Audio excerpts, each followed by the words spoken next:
번듯한 자기 모습을 갖추지 못한 채 그 민가들, 양반가들을 그 수용을 해서 그냥 임시방편으로 아주 옹색하게, 불편하게 사셨던 그런 모습이었다고 할 수 있습니다. 광해군이 창덕궁과 창경궁 중건공사를 한 건 전후 복구 사업이자 전란 후 왕권을 다시 세우려는 의지의 표현이었다. 그러나 광해군은 또다시 두 개의 새로운 궁궐을 짓기 시작한다. 광해군이 궁궐공사에 집착한 이유는 무엇일까? 광해군은 선조의 후궁인 공빈 김씨의 둘째 아들로 왕위에 오를 수 없는 처지였다. 그러나 임진왜란 당시 분조활동을 계기로 광해군은 왕세자로 책봉된다. 그런데 선조가 뒤늦게 인모광후 김씨를 중전으로 맞으면서 영창대군이 태어난다. 광해군이 왕세자가 된 지 16년 만의 일이었다. 그러나 적장자인 영창대군의 탄생은 광해군의 왕위 주기를 불투명하게 만들었다. 적자도 장자도 아니었던 광해군의 왕위 주기 과정은 멀고 험난하기만 했다. 광해군은 정통성이 굉장히 취약한 왕이었어요. 그러니까 영창대군, 적자인 영창대군도 나중에 태어나왔기 때문에 영창대군이 왕이 돼야 되지 않느냐 하는 문제 제기도 있었고요, 일부. 또 중국 그 명나라에서도 광해군의 그 왕권, 왕위를 인정하지 않는 그런 외교적인 문제 제기를 하는 상황이었기 때문에 그런 정통성을 보완하기 위해서 그 대규모 토목공사를 무리하게 추진했던 게 아닌가. 그래서 국가적인 사업을 추진함으로 인해서 다른 자기에 대한 어떤 그 이의 제기나 문제 제기를 차단하고 봉쇄하려는 어떤 정치적인 목적이 있지 않았는가. 그런 측면도 있었다고 저는 생각을 합니다.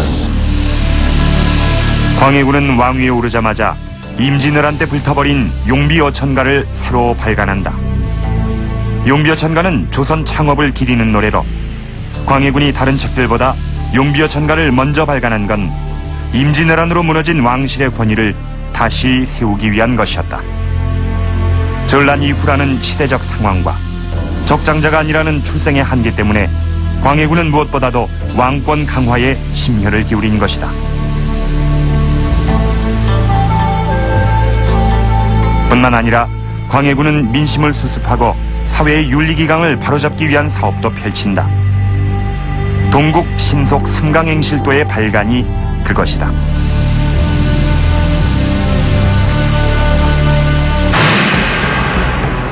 동국 신속 삼강행실도는 충신, 연려 등 분야별로 나눠 사례를 소개한 책으로 충신 부분엔 이순신처럼 임진왜란 당시 활약이 컸던 인물들의 이야기가 소개되어 있다.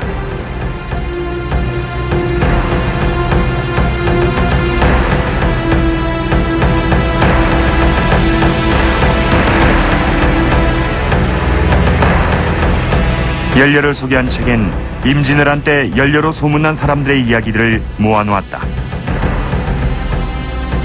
김씨 단두라는 이 그림은 목숨을 잃으면서까지 자신을 능욕하려 했던 왜군에게 저항한 한 여인에 대한 이야기다.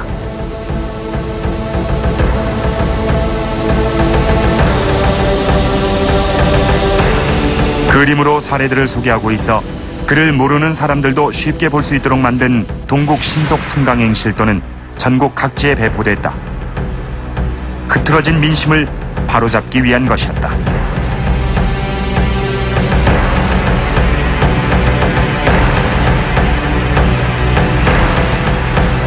이곳은 이 광해군이 왕위에 오르자마자 이 대대적인 중건공사를 했던 창덕궁입니다.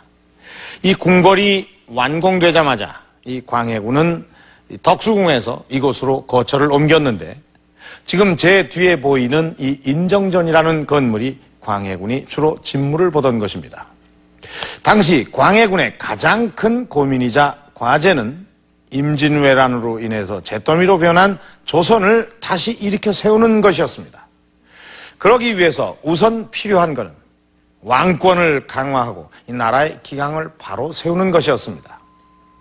광해군이 여러 차례 이 궁궐 공사를 한 것은 바로 이러한 배경에서 이해할 수가 있을 것입니다.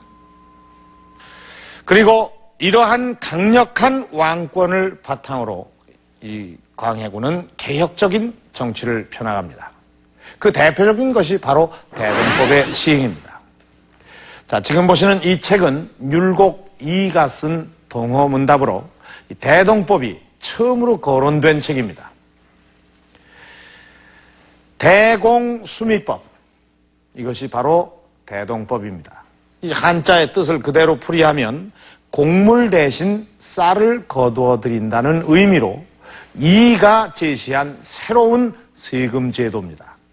좀 더 쉽게 풀이하면 이전에는 모든 백성이 나라에 곡물을 바쳐야 했습니다. 그런데 이 법은 가난한 농민에겐 세금을 부과하지 않고 땅을 가진 지주에게만 쌀을 내도록 하는 것입니다. 그야말로 이 가난한 농민을 구제해주기 위한 아주 혁신적인 법안입니다. 그러나 이 대동법 시행은 쉽지가 않았습니다. 이가 이 법안을 처음 제시했던 선조 때에는 기득권층의 거센 반발로 인해서 시행되지가 못했습니다. 그런데 광해군은 즉위하자마자 이 법을 대동법이라고 이름을 붙여 경기도 지역에서 시행을 합니다.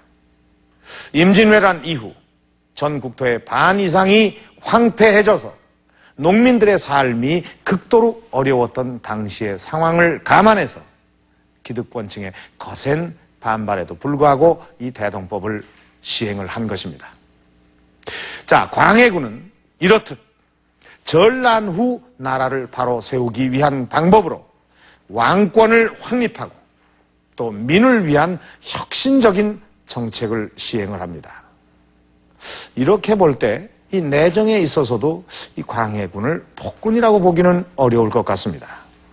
그렇다면 이 광해군이 쫓겨난 그 진정한 이유는 무엇일까요?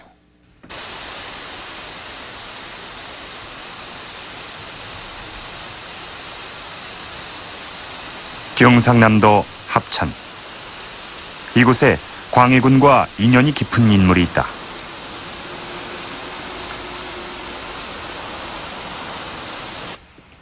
부음정. 이곳은 남명 조식의 수제자인 정인홍이 초야에 묻혀 수많은 제자를 길러냈던 곳이다. 우리 娘선조께서 사헌부 지평으로 계시다가 부음정이라는 시입니다. 정인홍과 광해군의 사이는 각별했다.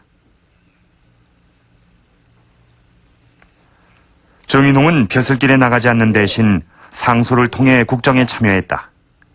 그런데 광해군은 정인홍의 상소를 받을 때마다 빨리 한양으로 올라오라고 독촉했다. 애유 경이 먼 곳에 있으므로 듣는 것이 보는 것만 못하니 힘써 올라와서 일에 따라 잡아주도록 힘써라. 차례. 오늘 합천 가시겠습니까? 광해군은 정인홍에게 영의정을 제수한 뒤 영상이 비어있으니 어서 올라와 시국을 논의하자고 재촉하기도 했다. 광해군은 왜 이렇게 정인홍에게 의지했던 것일까?